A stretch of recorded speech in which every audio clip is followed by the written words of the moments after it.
Hello, welcome to Andertons TV. My name is Jack Duxbury. Oz is behind the camera. Oh! Steve's on the sofa. Right. Neil's getting stroked. You'll see on Neil in a bit. Okay. And we're so lucky to have Luke Juby. Thanks, mate, for coming along, brother. Good to see you. Yeah, always a real treat. And at first here in the studio, you'll see Neil as a lovely ball of fluff just going around, my boy. But other than Neil, what have you brought in for us to have a look at today, mate? So today we have the MODX M series. You know, there's always the montage sitting as the daddy of the brand, yeah, as such, on the synthesizers, and then we've had the MODX now for some years, into the MODX Plus, and now into the MODX M, and it's just the evolution of that series, really. And how long have you had your fingers around it? A little bit longer now. I first got it, the first time I had a couple of days, but no real jargon or anything with it. And so I kept texting Steve, and Steve would be working, so he won't reply. And I'd be like, Steve, does it do this? No reply. I go, Steve, it does do that. Yeah. And I just kept finding more and more stuff in it that was similar to the Montage M, which I also only had when I had Montage M before it came out. And it'd been a while since I had it. So some of the stuff I keep finding, going, wow, the way it can talk to external keyboards and main stage or anything like that, it's just, you go, wow, this is a bit of a game changer. And this now has taken so much of the Montage M on board to make the new MODX series. So. Yeah, so who, in your time with it, who's going to be buying this type of keyboard? For me, it's the keyboard players thing, whether you've got the three engines being the AWM2, your sample stuff, yeah. So all your pianos, all your electric pianos, timed and reeded, your drawbar organs, violins, anything you put a mic in front of and record, AWM2 sample sort of type stuff. Then you've also got FM synthesis, DX7 type sounds, your basses, your electric pianos, bell type things, big pads and stuff still as well. If you're a real FM head, you can make almost any sound on earth. FM synthesis changed rock and pop music in the 80s, where you had all these like subtractive synthesis before that's very big pads, but it takes a while to get going. You know, often you can't hit and do pings and bells and FM synthesis hit that mark, and everyone could do this, and so a lot of songs changed and all that. In here, as before, but importantly, when the Montage M came out, they added a third engine, which is your subtractive synthesis stuff. The old analog type synths, huge pads, massive leads, proper retro stuff. Yeah. And this has got the same engine. Let's tell me, Luke, if you haven't seen it, Luke's a killing player. So let's have a fiddle and some of your favourite sounds. Do you fancy that? Sure, yeah. So if you played the Montage M, it's exactly the same. On the ANX, rather than having 16 note polyphony, we're down to 12. Okay. But the FMX... Still loads. Yeah, I mean the CS80's greatest synth ever, possibly 8 notes. You know, Prophet 5's 5 notes, you know, so 12 is massive, but also, I found out the other day, I went to Germany, this is going to come with a soft synth version, as the Montage M does. So you've got your Logic, or you've got your main stage, or Cubase. It is exactly the same as the keyboard. So I can go in, I can bring in my soft synth, everything about the keyboard is in there again. Yeah. And all of a sudden, you've got 24 note polyphony, because I can bring up another soft, and then I can bring up another version if I could, depending on how good your computer is, which these days computers are so powerful. So when you buy the keyboard, you get access to download a digital version of that keyboard that runs as a soft synth. Yeah, so you can go to the cafe and go, I'll work on my arpeggiator. Yeah. And so yeah, you can work on the sound and then beam it back into your keyboard. Wow, that I forgot about that. That's crazy. And that was a big boy feature on the Montage, right? Another great thing about this keyboard actually as well, we're talking about compatibility between keyboards earlier. Mm-hmm. This now, you can save it on here and load it on the Montage M, because everything inside here is the same. So you've got the same sounds, you've got the same samples. We're up to like nearly 11 gig from about 5.7 before. So it's doubled pretty much the amount of space on here. And even though one of the big differences, it doesn't have, this 8 doesn't have the polyphonic aftertouch, and none of them have aftertouch on the keyboard. But aftertouch still lives inside here. So if you have an aftertouch keyboard, you can still get the sounds because it's the same as the daddy. And so if you've got the ribbon that's not here, but you can go in and you can bring it up, and often there'll be a ribbon that you can actually get to. This is going to be a sound there you go, ribbon. Yeah, interesting proposition in the line. I can imagine people coming up, and also maybe if they've got a Montage and they want a keyboard somewhere else, so they got one at home at church, you can do that flexibility. Or if you own a Motif even, you can load that into it. So they're now back compatible, back to the Motif MODX, MODX Plus. Wow.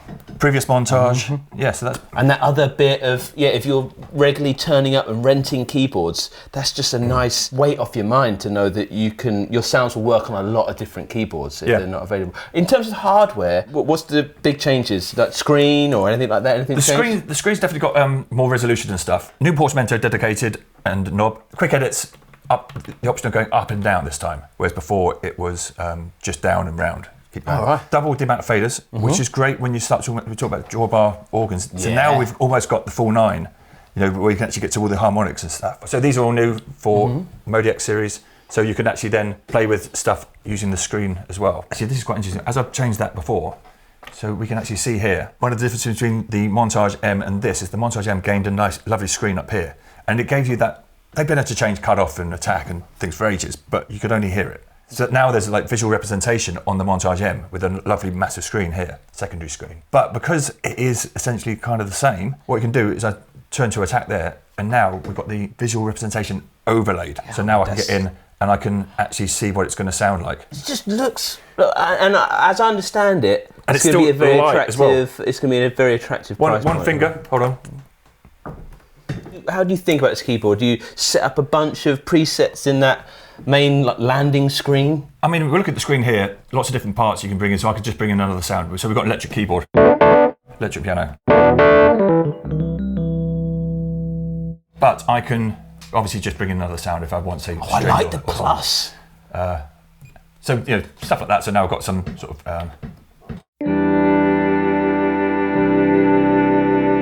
that's brought in like a whole ton of sounds on that one. So that's one way of getting around. You have category search, where I can just go through and I can choose like a piano and I want it to be an acoustic piano, or I can say I want to have strings and I want it to be solo, and guitar, electric, and all these things. This screen is a new world, isn't it? Yeah, for this level of price point, that's unbelievable. And then, so that's one way of getting around. We can also search by things like attributes. So if we're saying about FMX, because you've got 3 different engines, say you do go, I want to have... I don't want to eat into my piano polyphony.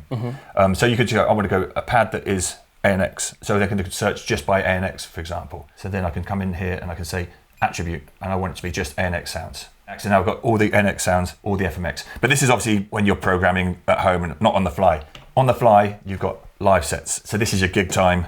You can have a foot pedal if you wanted to pop through each one as you go through. Cool. On the Montage M, you've got the physical buttons as well, you can pop through. So in here we've got like the best of MODX M, but you can also have, Matt Johnson had it before, so we've got all his sounds. Oh, come on, let's have a little poke around Matt's sounds. Is that allowed? Yeah, let's have a little poke around Matt.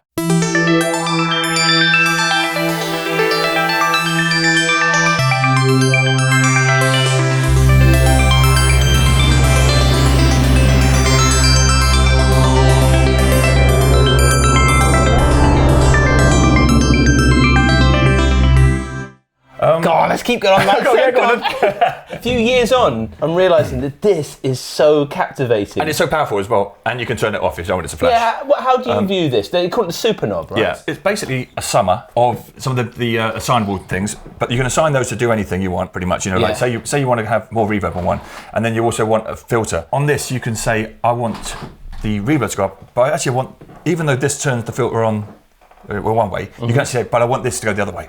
Right. And then you can say, but I don't want it to go 0 to 127. I want it to do 127 to 0. It can be so simple. Like, for example, on one of the first sounds, for example, on here, just goes switch. Wicked. And so you can have it sort of blending. Like very simple things. Interestingly, actually, I said 0 to 127. For the first time, this could be MIDI 2.0. It's happened. We went for MIDI... It's happened, Oz. Yeah. We finally got it. We got it. We got it. MIDI 1.0 lasted for 40 years or whatever. No one changed it. Didn't need to get changed. And so much talk at the trade shows, but very few people actually putting it in. So that's... So now this could go, I think it's 8 times the amount of... is that 1,028 or whatever the numbers are? So you get just a slightly smoother transition across filters and... I mean, you have to be pretty good to hear 127 And notches. as a master keyboard with some software, so that's definitely being implemented a lot in the software world. Yeah. So you can, as a controller, that's going to be really cool. Yeah. Should we have listened to some of the, like you said, so full-on FM now in here as well? Oh yeah, so we've got some pianos. So CFX Concert.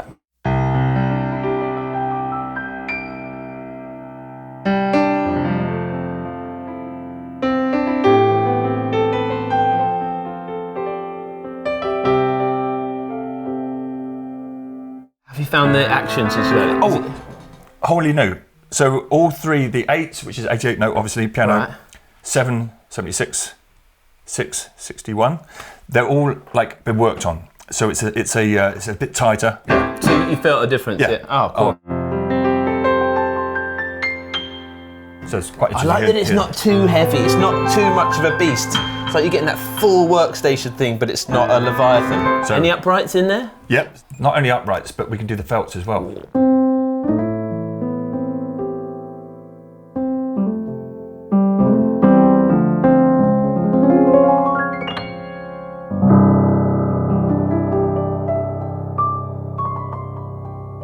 I love a felt piano. This one actually is really cool. So, all right, mate. And Neil's like, come on, sort my dad out, a chair.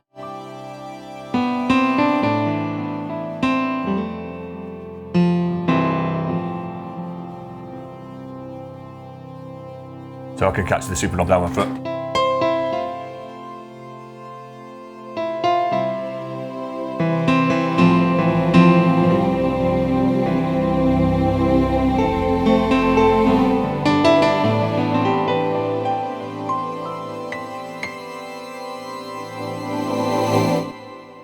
Beautiful.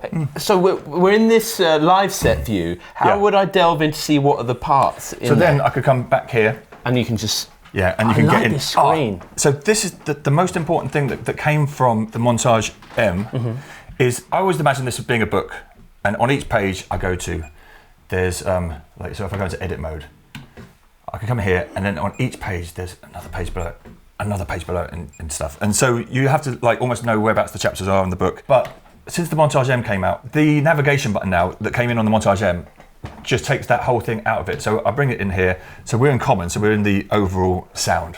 You've got common, which is this, and then the parts you can hit. And now we're just on piano. Makes great sense, yeah. Just on this stuff like that. So now if I press navigation, I've got this overlay. So if I want to get to the filter, just straight in, and I'm there. And what's nice as well, when I come back to navigation, I've got this little mark just telling me whereabouts I was.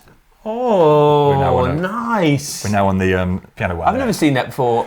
Like, so when you're lost in menus, there's a breadcrumb trail to find where you went. Because sometimes I found one the other day. I found What one of can these I effects overview and stuff, and it took me ages to try and like find out whereabouts that was deep, again. Isn't it? Yeah. So navigation, get around. So if we go to parts here, I can come to the pitch on it, and I can change like the equal temperaments and all this sort of stuff. Wow. And literally anything you want.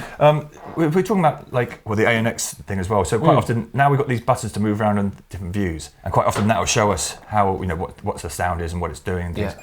Yeah, it's quite neat. What does the ENX? ANX. So ANX. What do the engines look different when you're in a window? Like I don't know what they look like. So if we come Because in my head I think, subtractive synthesis. I wonder what that looks like. I'm hearing it. But. ANX initial like. So here we've got what makes it up. So we've got our two oscillators. We've got another oscillator we can chuck to modulation and stuff. We've got a noise generator like white noise, and I can jump to the amplifiers and the filters and things. So if I just click that, I'm in at that level. Yeah, I get it. Of things. I can also get in and we can look at ANX settings. This is really cool. We've got unison as well. Right. So it's got 12 notes, and that's one note being played. But I can turn on unison, and I can get 2 notes being played. And then I can change the detune. This is like an initial sound, so it's like going to be the most basic one you can have. And that would be spreading it left and right if you... I can turn it to 4 as well. So the difference between having unison on or off is just that. So here's a sound without it. And here's with it on. Wicked. So if we find a more complex sound, so then we can look at how what this is going through. Killer. But you've got like the different oscillators you can change whether you want like just like some of the old classic synths. And in that area as well, where I was before, we've got the ability to add like drift and a few bits like that, where we turn this on, we get so unison on. But we've also got voltage drift. So all the old synths, they're always a bit temperamental, but that's part of the beauty of it. And so you can actually then change the voltage drift and age it slightly so that each of the voices is just slightly out. That's what I want. And and aging. I don't know why, but I love that. Can we have a little lesson? Yeah, hopefully this one will do.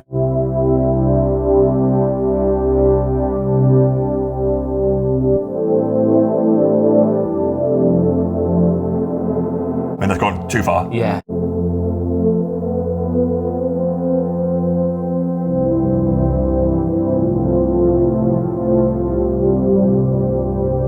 I'm a sucker for it.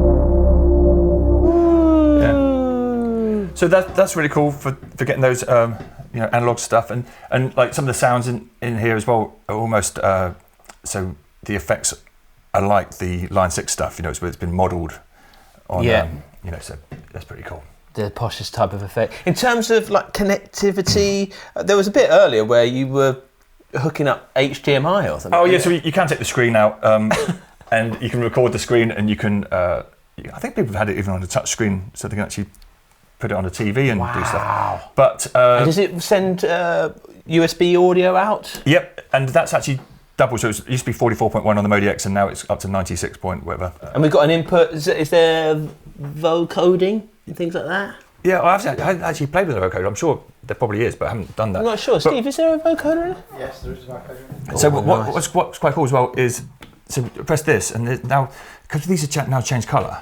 Yeah, that's which wasn't there before. So now I'm in. This is my audio inputs. So these light up, that's brand new. The light up, contextual lights makes a massive difference. So I can see I'm in 1 to 8 here. I press this, I'm into 9 to 16, different colour. I'm into my audio. So here I've got the. Just working like a mixer then. Yeah, so I can change the display view here.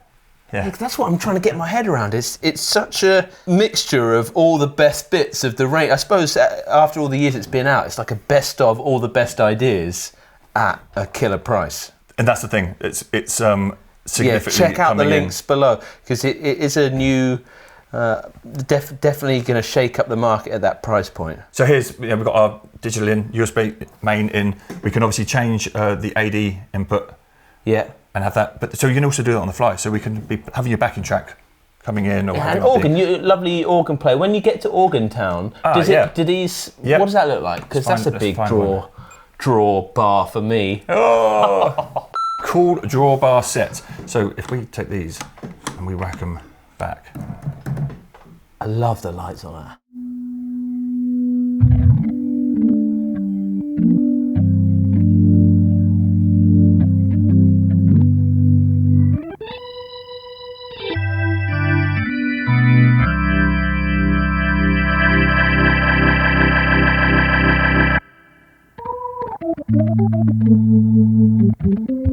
So yeah, it's quite cool. You can get to that world now. But let's see if we can wait Neil, because word on the street is that he is a big Rhodes enthusiast, right? Yeah. Or electric piano enthusiast. And I've seen video evidence of this. You've got a real Rhodes at home, right? Yep. And some beautiful keyboards. And Neil often stirs with the real Rhodes. So this is actually probably the most honest electric piano test. It needs to bite a bit. It needs to bark. Neil.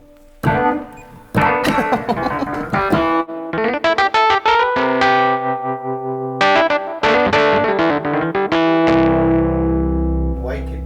He's out. He's out. He's soothed by the familial tones of a real Rhodes.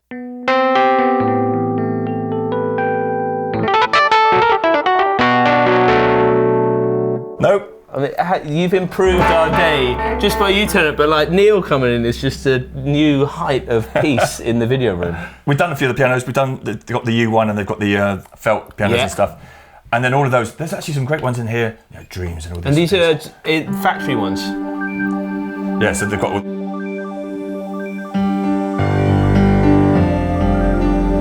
God, it does sound posh, doesn't it?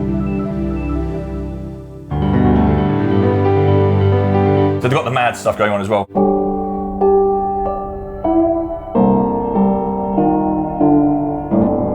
Let's dig around Matt Johnston's sock drawer a little bit with these sounds. Come on.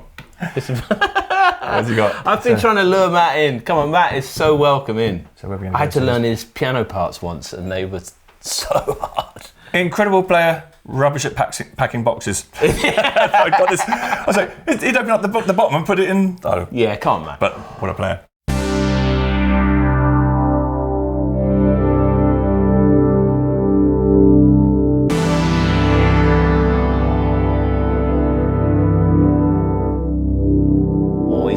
that super knob. Now, how do you feel about all capitals in preset naming? Wouldn't be for me. Interesting. Agreed.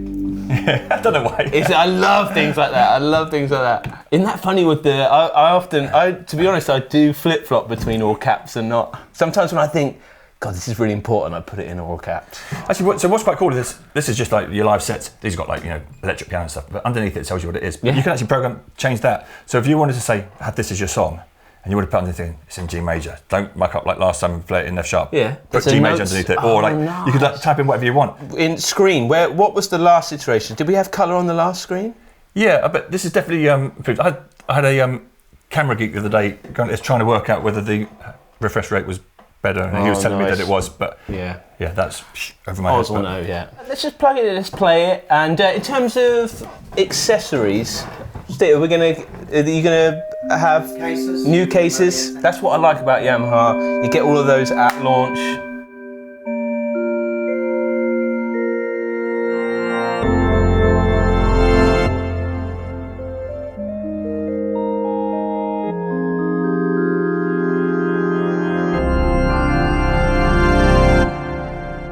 And you got that's as close as I get to church.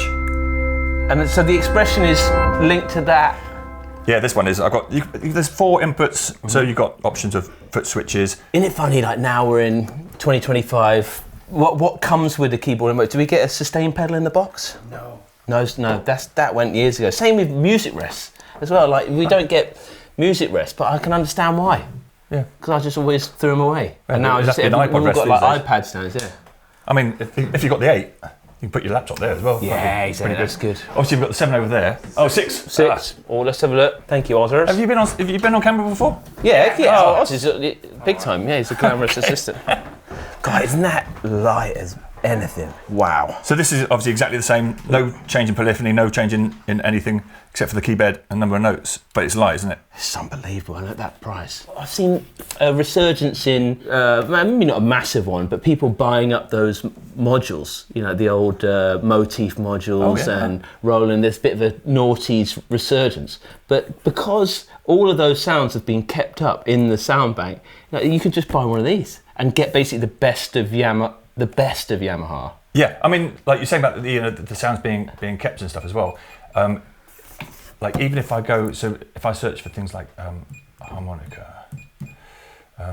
Nice. So yeah, like vintage? There'll be an FM harmonica. Vintage 74. But it is because FM is numbers. It is the sound. Is that an FM sound? Yeah, on the track as well. On the Tina Turner.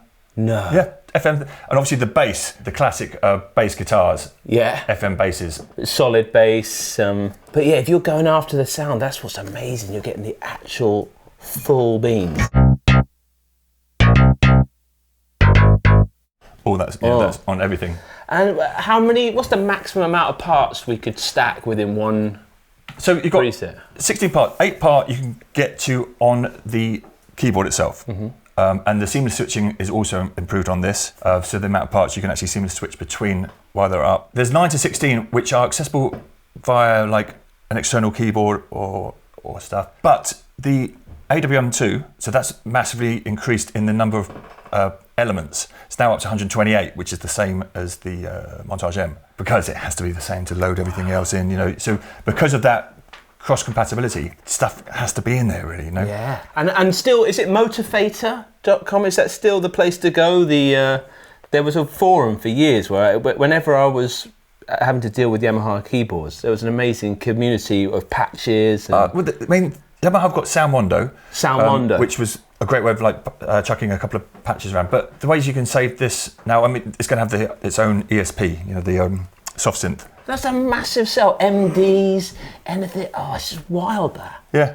And like you said, it's got so many parts that if you're at a school or production, if someone's got another keyboard, this could be the hub of those sounds. Yeah. I always say that, but it's a real thing.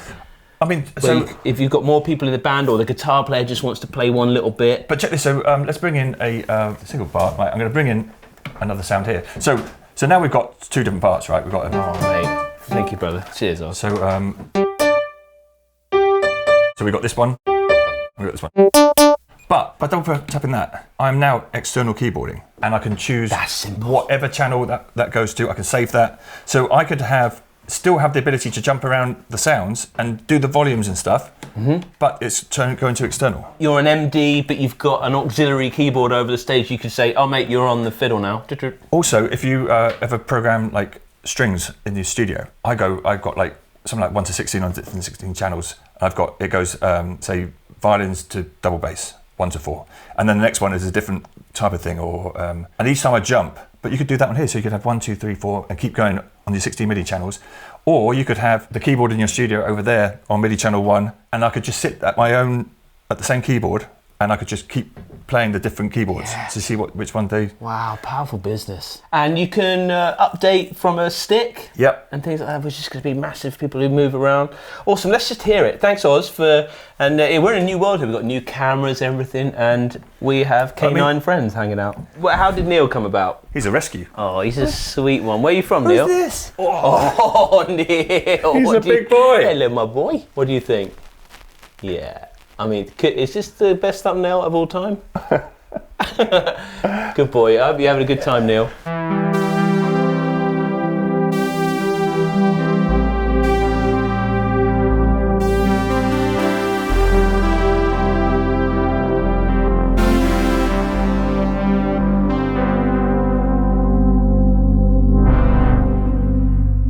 Do you like that being there? The layout feels a lot more ergonomic. Back in the Motive days, I used to just get lost looking at that matrix of things.